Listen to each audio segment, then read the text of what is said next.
Jésus-Christ est venu pour sauver le monde. C'était objectif Jésus-Christ ça, pour sauver l'humanité. Parce que l'humanité était perdue, côté que nous étions désobéis mon Dieu, nous tous connaissons l'histoire ça déjà. Mais bon Dieu dans l'amour, il était un plan de rédemption pour nous-mêmes comme pécheurs. Et plan de rédemption, c'est toujours un moyen pour que nous soyons capables de jouer pardon pour pécher nous. Donc Jésus-Christ est venu pour pardonner l'humanité. C'était ça qu'il était venu faire.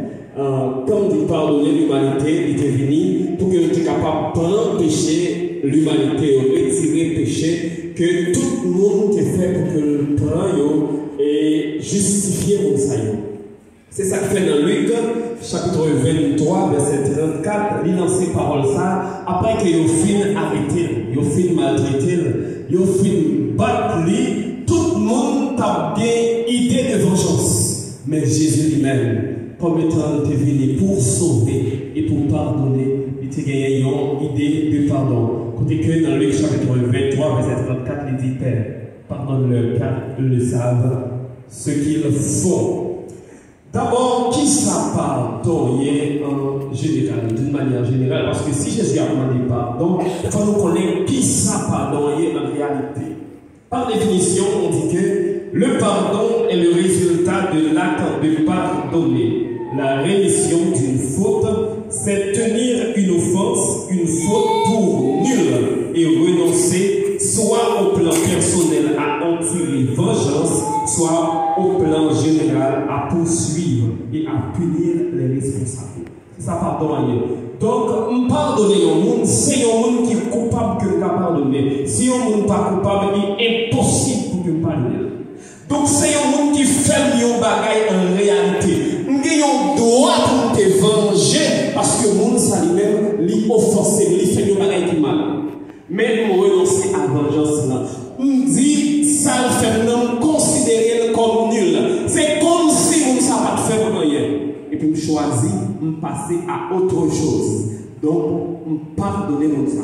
Et bien, c'est ça que Jésus-Christ lui-même lui fait. Assoyez nos paroles, ça, Père, pardonne-leur, car ils ne savent ce qu'ils font. Nous avons deux bagailles dans paroles, ça. Premièrement, pardonner les autres n'est pas un choix, mais une obligation pour les chrétiens.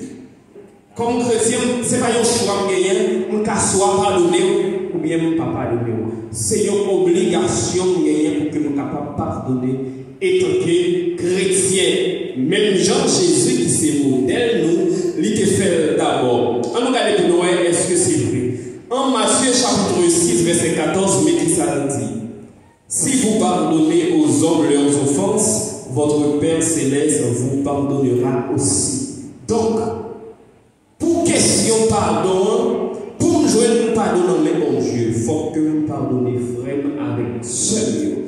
Donc, combien de nous avons demandé pardon chaque jour, mais bon Dieu va jamais pardonner nous. Parce que nous avons dit question pardon, c'est vous-même qui prend pardon, mais mon Dieu. Parce que faut que vous d'accord et vous faites un bagage qui mal pour que vous pardonnez, pour que bon Dieu lui-même lui pardonne. Or, Jésus-Christ fait premier pas, côté que le monde qui t'a maltraité, il te fait le mal en réalité. Mais par contre, qui ça dit? Il dit, papa, pardonnez, comme ça, il a fait. Mais en réalité, est-ce que vous êtes totalement ignoré que ça vous a fait, c'est vous a maltraité un innocent? Vous te connaissez que Jésus était innocent. Parce que tout côté vous allez devant tout tribunal, vous n'avez pas une raison pour vous condamner. Mais malgré ça, vous dites, il faut que nous tuions quand même. Alors, bon, ça, vous êtes coupable. Mais malgré tout, Jésus demandait que vous soyez capable de pardonner. Puis en Matthieu chapitre 18, verset 21, mais qui ça dit? Alors Pierre s'approcha de lui et dit, Seigneur, combien de fois pardonnerai-je à mon frère lorsqu'il péchera contre moi? Sera-ce jusqu'à 7 fois? Pierre a approché devant Jésus pour lui demander comment qu'a utilisé pardon? Est-ce que pardon son bagage il est fait? Est-ce que c'est 7 fois pour pardonner? Il fait des bagages, il pardonne, il fait des pardonner 2, 3, 4, 5, 6, 7 fois, et puis il dit comme pardonner. Mais Jésus dit non, m'a dit plutôt jusqu'à 70 fois 7 fois. Qui donc, c'est 7 exposants 70. L'autre 7, vous multipliez par les 70 fois, n'importe quelle calculatrice linéaire par le résultat exact, la volée sous forme d'exposants, tellement c'est un bagage que nous besoin faire constamment. Or, Jésus-Christ lui-même, lui est venu pour enseigner nous comment pardonner, lui-même tout faut que lui fait premier pas en pardonnant. Parce que là, pas qu'il y ait un plus grand pardon que Jésus t'a demandé pour bourreau. Même mon tabac traité, même mon qui condamné innocemment, sans ça t'a supposé l'enfer. Mais Jésus dit, mon Dieu, pardonnez, pas vous dans l'enfer à cause de ça, vous faites non. Parce que ça qui est arrivé Jésus, c'était une mission que Jésus t'a gagné pour qu'il était capable d'accomplir. Donc, première partie, alors que Jésus-Christ est venu pour enseigner nous le pardon. Deuxièmement, la mission de Jésus est de sauver les pécheurs. C'est le deuxième bagage que vous montrez dans la parole. Premier, c'était pour que vous pardonnez comme chrétien, ce n'est pas un choix, mais une obligation. Deuxièmement, c'est que Jésus-Christ est venu dans le monde pour sauver les pécheurs. Parce que si mission c'est sauver, pas à condamner. Donc, dans la parole, ça, Jésus montre clairement que le seul objectif, c'est sauver les pécheurs. Et quand il s'agit de sauver les pécheurs, sans exception, n'importe ça dans tes faits, Jésus voulait sauver. Jusqu'à arriver à monde qui t'a maltraité, monde qui t'a choisi, humilié, il craché dans le visage, il demandait de l'eau, il a le vinaigre. Et il a calé, il a soufflé, il a tiré au sort avec l'agli.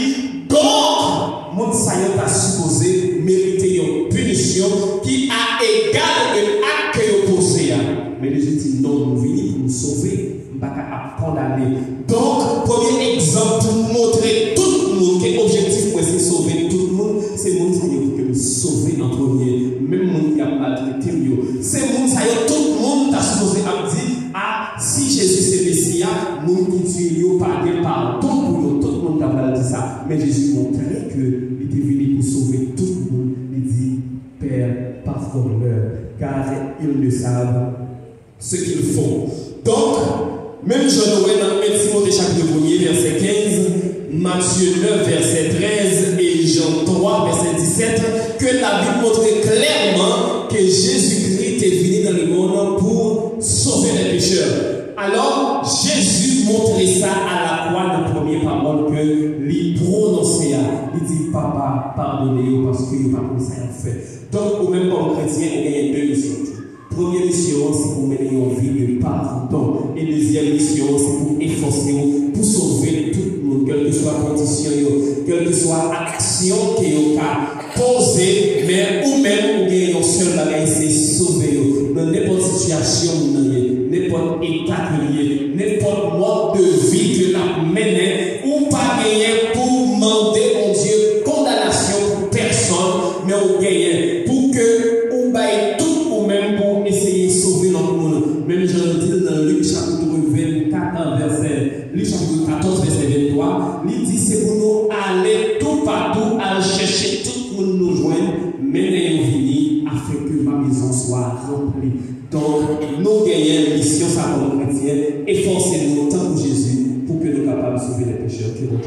Oui, semblez-vous, mesdames de bénis, si ça désire ma la prière.